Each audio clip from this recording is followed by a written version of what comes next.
Dive into Lenguas Radicales, where language shapes reality, inviting scholars and curious minds to explore indigenous voices and fierce preservation efforts.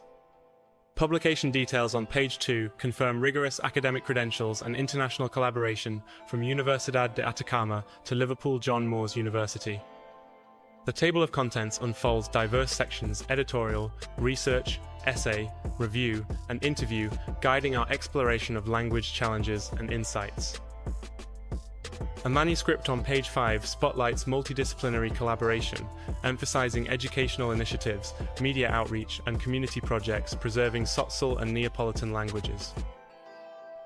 Page 6 reveals deep-rooted sociolinguistic challenges as indigenous languages face marginalization, highlighting discrimination and endangered cultural traditions affecting the Tsotsil community.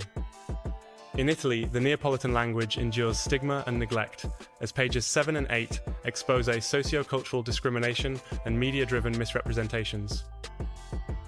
Ultimately, collaborative multidisciplinary efforts are essential to safeguard linguistic rights and cultural heritage, inspiring new generations to champion Tsotsil and Neapolitan voices.